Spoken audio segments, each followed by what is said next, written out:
Here on the ground, change happens fast. Problems feel frequent and urgent. It's loud and anxiety runs high. From a satellite view, the Earth looks the same as it did thousands of years ago. We've been here before. Let's learn from our past and shoot for a better future.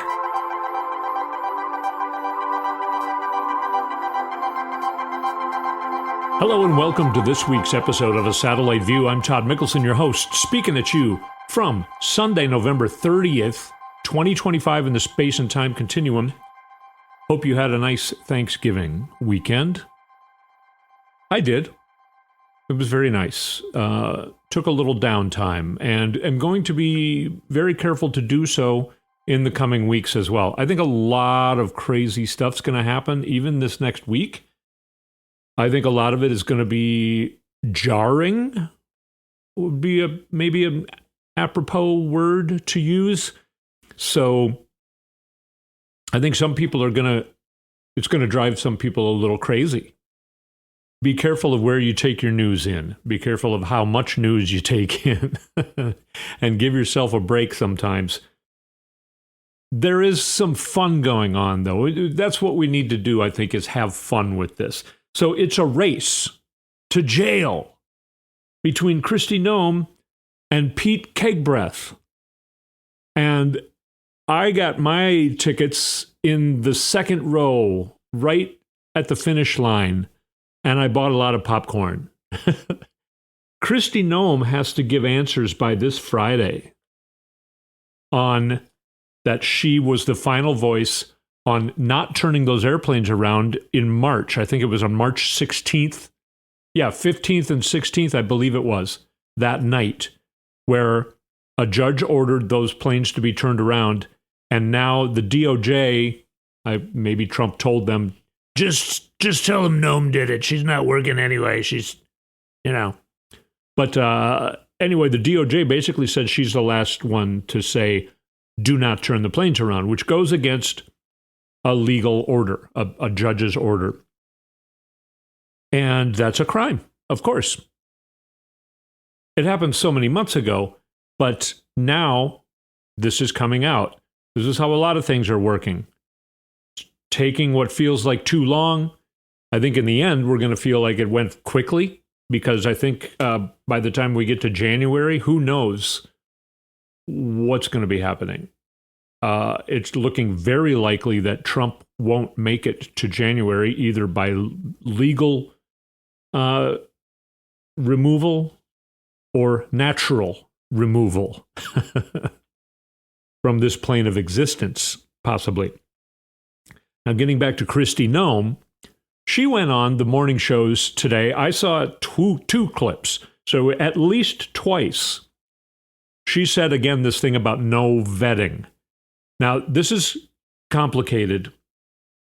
As you know, there were two National Guards who were victimized by a CIA assassin.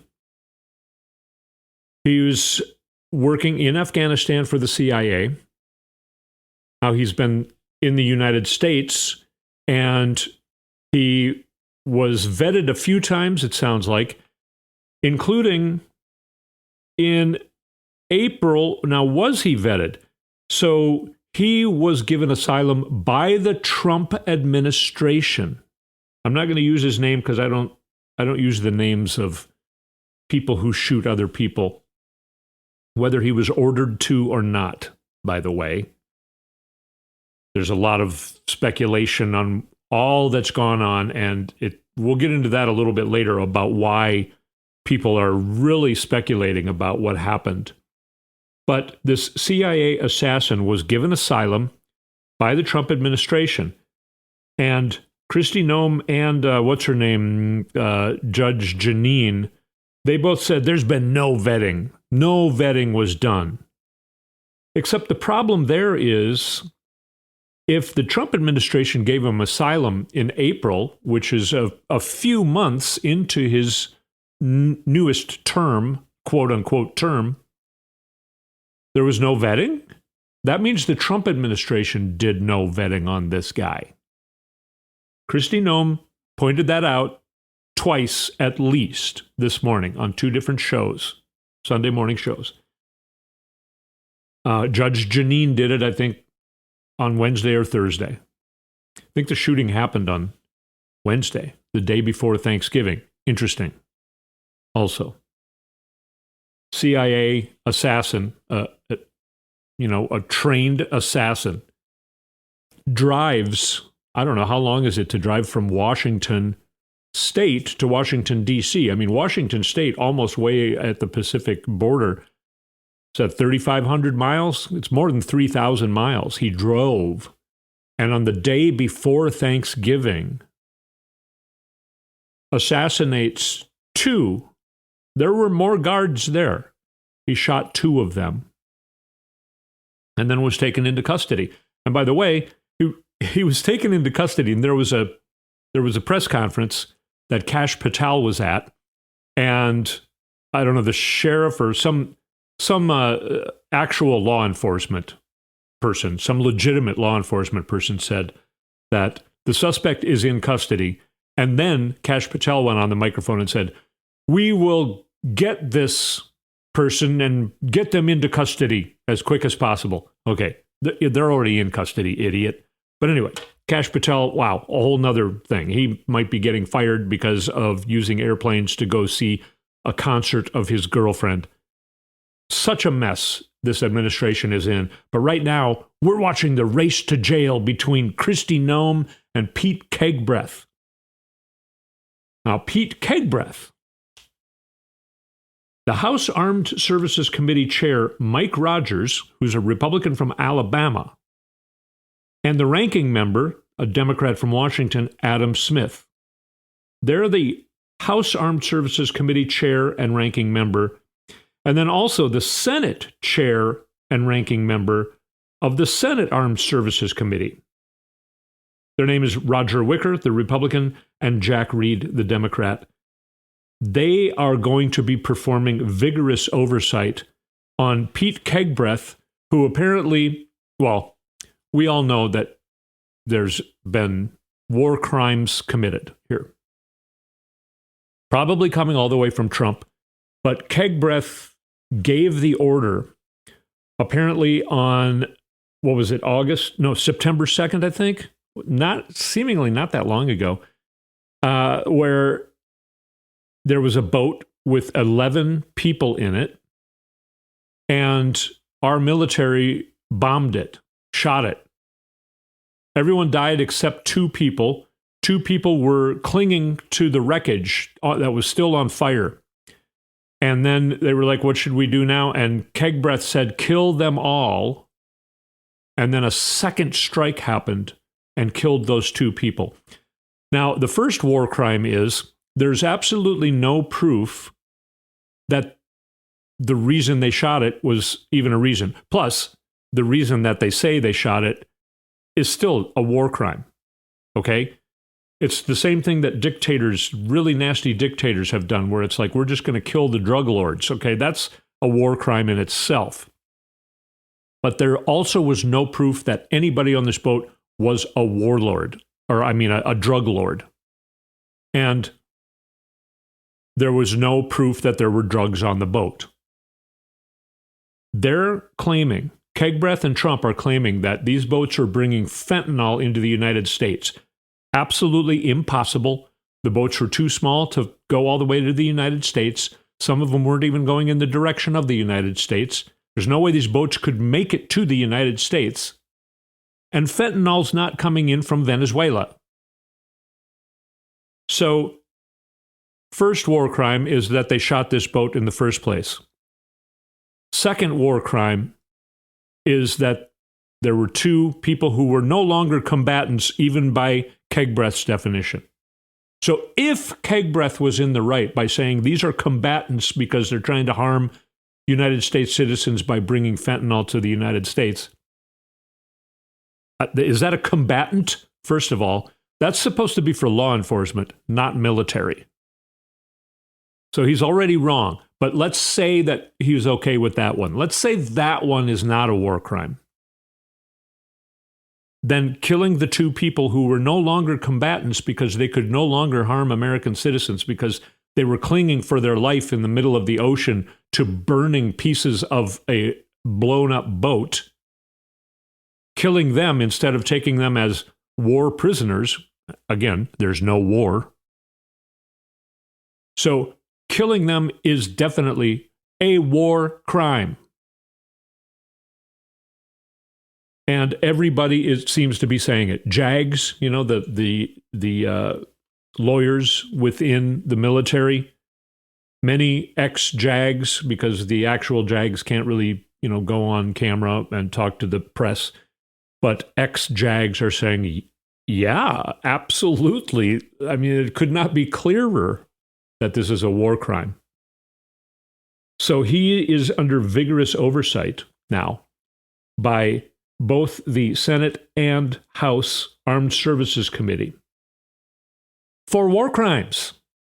Kristi Noem is she has to answer to the courts by Friday about why she thinks that it was not illegal for her to let those planes keep going and take a bunch of innocent people. She doesn't say they're innocent, but it was proven that 75% of them or more were innocent, had absolutely no crime record, and a lot of them were U.S. citizens. So she has to prove that she did not break the law. And if she says she did not break the law, she has to then prove that.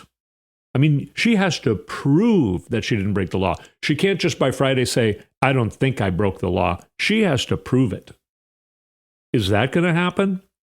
So which one is going to go to jail first? Are we going to have war tribunals for years to come? Or maybe quickly, next year? Maybe it'll happen like that. This regime will get taken down by January. We'll have war tribunals. And then all of a sudden, KegBreth beats Kristi Noem to jail because Kristi Noem has to go through the court system, which is slower. I don't know. When's the last time we had war tribunals? After the Second World War? Other countries might have had them. I don't know. I don't know how this works. But the regime is falling. It is simply falling. Those are just a couple of the things that happened in the last couple of days. We're still in the Thanksgiving weekend. Did the news stop over the Thanksgiving weekend? No.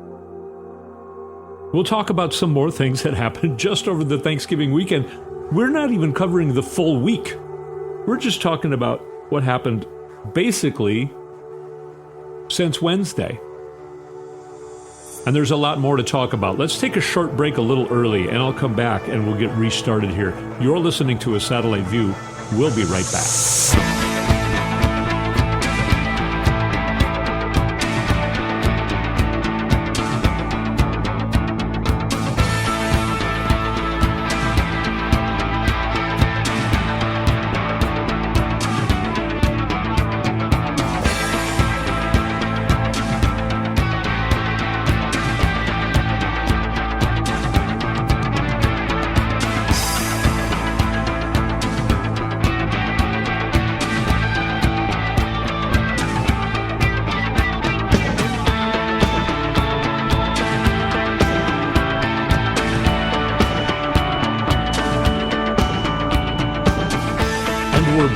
Satellite View. Find our website, satelliteviewpodcast.com. Find us on YouTube. Go to YouTube and search for Satellite View Podcast, and then push subscribe. It's free, and it helps out the show. We're starting to get more and more views there and from other sources as well, like Facebook. You can find us there. Find me on Blue Sky. Anyway, let's get back into this mess that is going on in the Trump administration. First of all, remember a couple weeks ago when we were talking about the special election in Tennessee? Trump won this district. It's the 7th congressional district in Tennessee. Trump won it by 22 points. A couple weeks ago was within 8 points, I think it was. Now it's pretty much tied. The Democrat, Afton Bain, a young woman, who is an example, another example of what the Democrats need to be doing starting now and for the future. Again, people like Mamdani, AOC, younger people who just speak sense. This woman has gained a lot of support in Tennessee, in a very red district. This election's coming up this Tuesday, day after tomorrow, the 2nd of December. And we will see what happens. I don't know that she's going to be able to win, but looks like she's got a chance. And that would be amazing. But we've been seeing amazing things going on with Democrats in elections whenever Elon Musk can't use Starlink to change the votes. Man, what else is there? Here's one thing. JP Morgan Chase sees the future, and Donald Trump is not a part of that future. They know there's going to be a different DOJ sometime soon. And they don't want to be in investigations for breaking the law by giving money to Donald Trump to build his stupid ballroom. So they are not doing their part of funding the ballroom.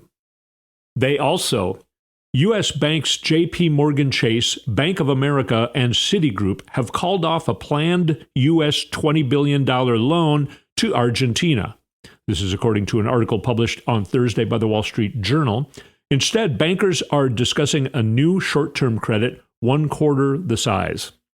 I still don't think they should do that, but Finance Minister in Argentina, Finance Minister Luis Caputo, denied ever discussing a bailout with banks. Right. Trump bragged about it. Well, JP Morgan is not going along with it. It looks like that's not going to be happening. Everybody was all up in arms about that. And like so many things, it doesn't happen. Like so many things Trump says is going to happen, it does not happen. So be careful of getting too distraught over all this craziness that Trump keeps saying he's going to do. I don't believe the ballroom is ever going to even begin to be constructed. I really don't think it's even going to begin. It sounds like there aren't really good architectural plans for it at the moment.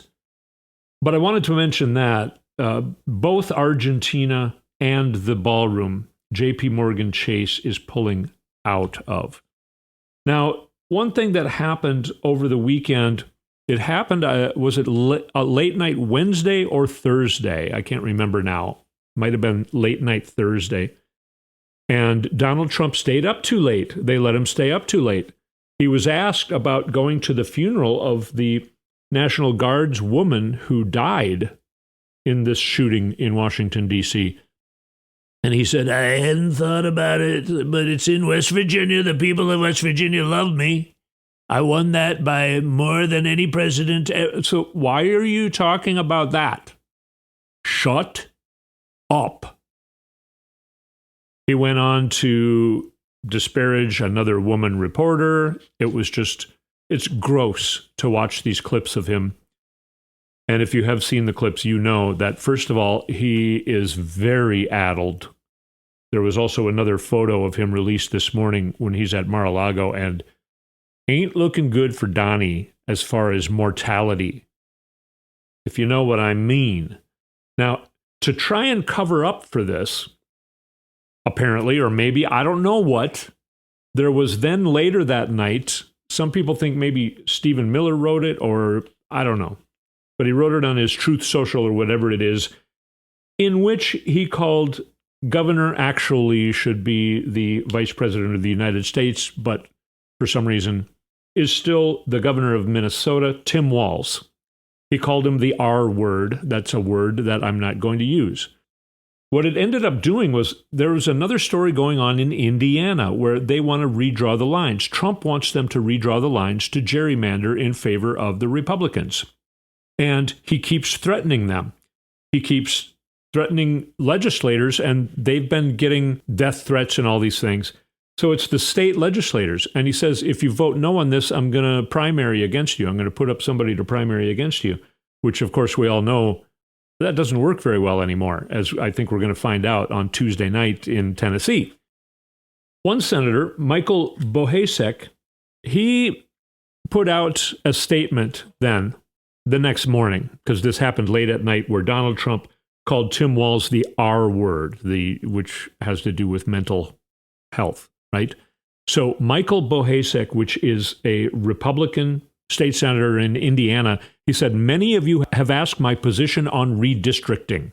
I have been an unapologetic advocate for people with intellectual disabilities since the birth of my second daughter. Those of you who don't know me or my family might not know that my daughter has Down syndrome.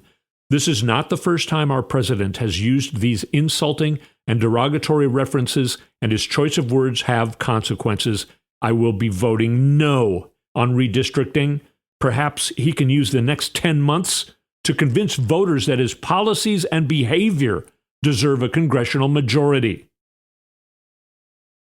The reason he's saying that is because everyone thinks that the Republicans are just absolutely going to get decimated in the midterms. And if they don't redistrict everything and try and have more Republicans stronger in the election, they're going to lose. Here's a message to you. You're going to lose anyway. But more and more Republicans are saying, hey, if this keeps going on, we don't deserve the majority. Here is another state senator in Indiana. Senator Greg Walker declines an Oval Office visit, accuses the White House of violating the Hatch Act. He says, I refused the invitation, but the underling who reached out to me is trying to influence the election on my dime. That individual works for me. He works for you. He's on my payroll. He's on your payroll, and he's campaigning on company time. That's a violation of the Hatch Act. He's a federal employee. He works in the White House. But does anyone care about the rules anymore? Not that I can tell. He's pissed off and he is voting no on the redistricting. He goes on to disparage the White House even more. That's just in Indiana. Let's go talk about what's happening nationally. This is Jake Sherman. He works for Punchbowl News, which specializes in reporting on Capitol Hill. And he wrote this a few days ago. A few other GOP members messaged us over the weekend saying that they too are considering retiring in the middle of the term. Here's one particularly exercised senior House Republican. This entire White House team has treated all members like garbage, and Mike Johnson has let it happen because he wanted it to happen. That is the sentiment of nearly all. And then he names a list of people. They don't even allow little wins. And then he goes on, not even the high profile. And then he goes on, more explosive early resignations are coming. It's a tinderbox. Morale has never been lower. Mike Johnson will be stripped of his gavel, and they will lose the majority before this term is out. That's what's going on. So far, 6 resignations just in the last few days. More to come. And many of them are saying they're not sticking around for the full term.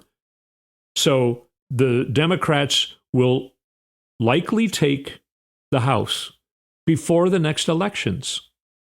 I don't know that that's ever happened. I believe it has not happened. I would be surprised to find out if it had.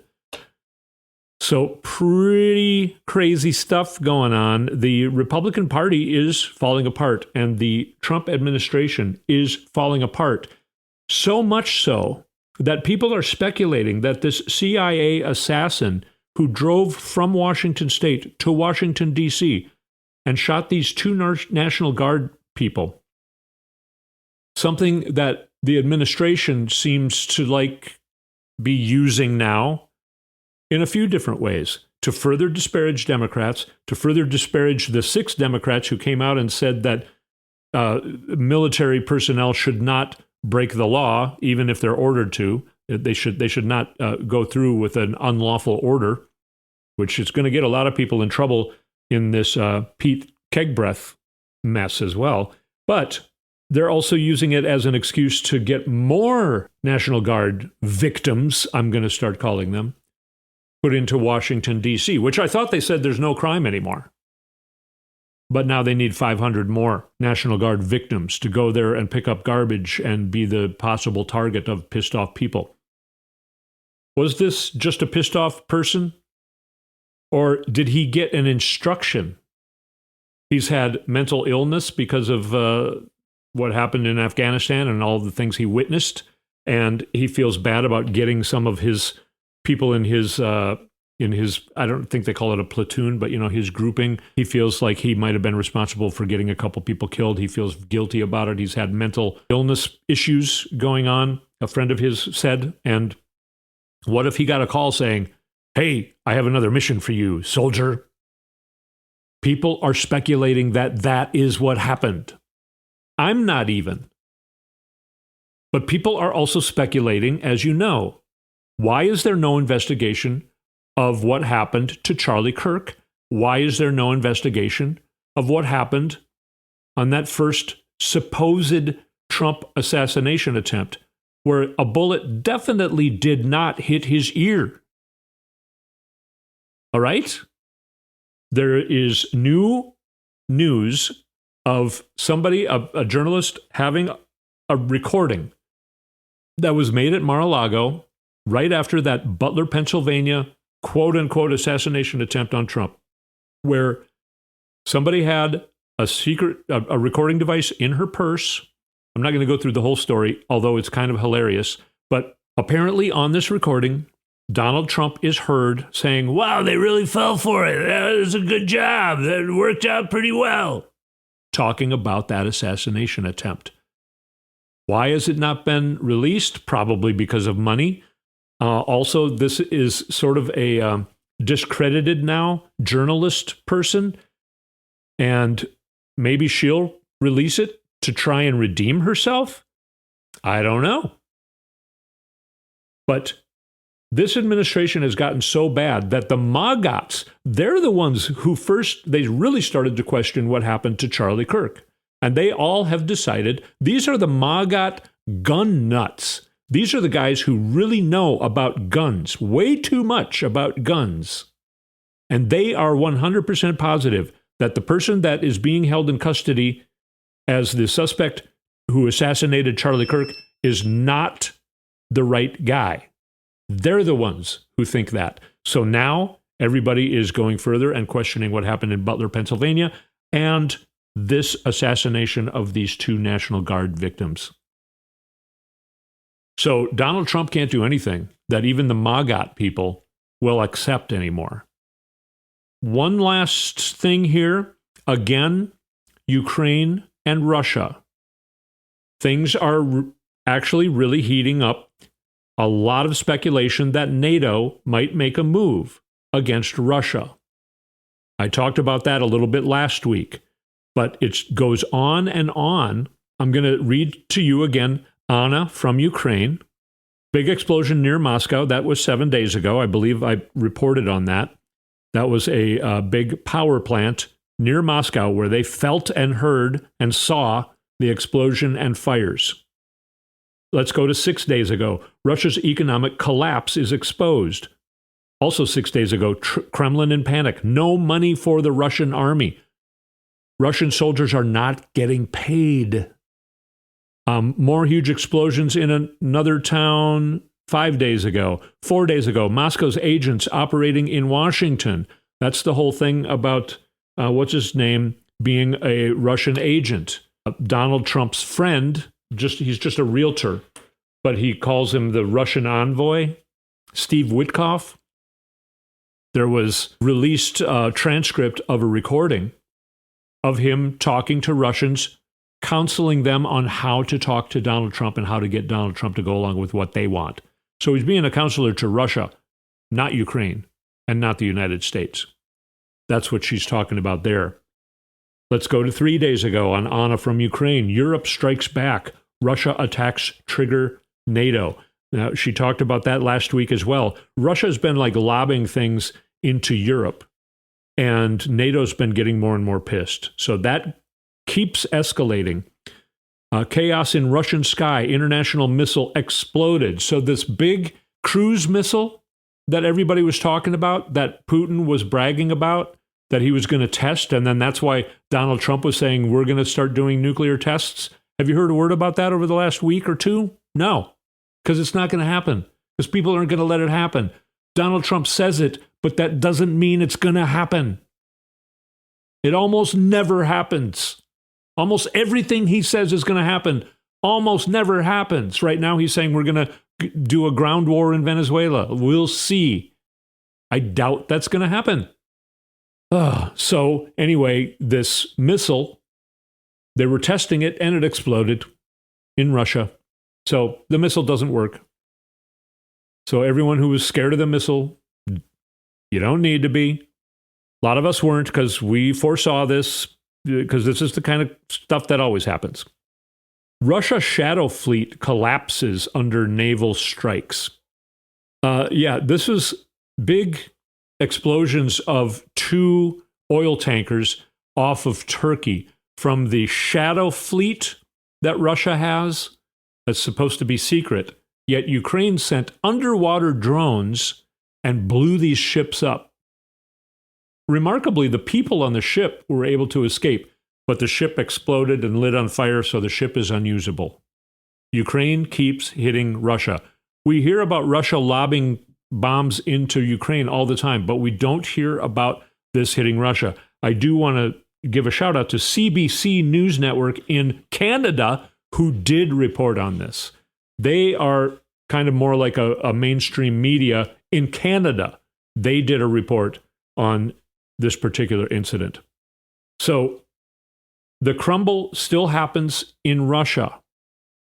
We talked last week about that people are freezing to death and starving in Russia in suburbs of Moscow. It's getting nasty in Russia. The people are no longer supporting the Kremlin. The Kremlin is walled off pretty much. That keeps going on. I know it's taking too long. We keep thinking it's going to crumble this week, and then this week, and then this week. I know. We're tired of that feeling. But hang in there. Things really are crumbling. We're learning about how that happens.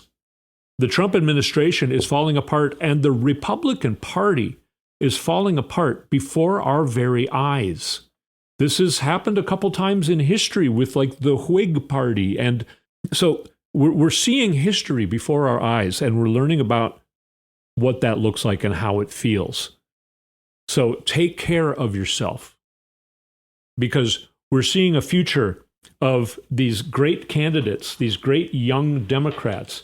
The next one is Afton Bain. We're going to see what she does with her election coming up on Tuesday. She's a great candidate. Whether or not she wins this, she's going to have a great future in America. And she's going to be an example of what all Democrats need to do. We've got a bright future ahead of us. We really do. So take care of yourself. Let's stick together and take care of each other. I'm here with you. A lot of great people are here with you. Remember that. You're not in this alone. Careful of what news you take in. Do the things you like to do. See the people you want to see. Live your life. A great quote by Pam Gregory I'll leave you with. She had some martial arts classes when she was 20 years old. If you don't know who Pam Gregory is, you should look her up. She's great.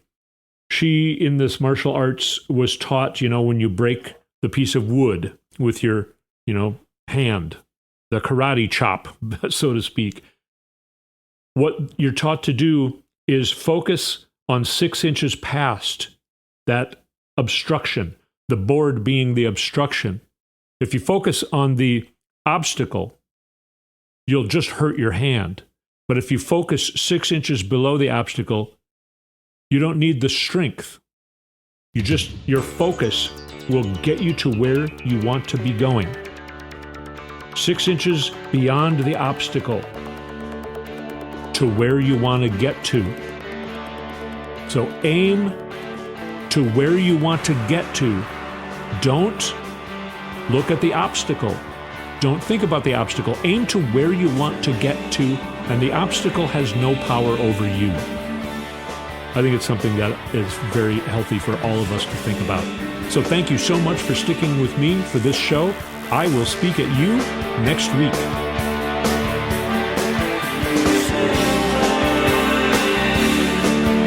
You've been listening to A Satellite View with Todd Mikkelson. Go to toddmikkelson.com for links and more information.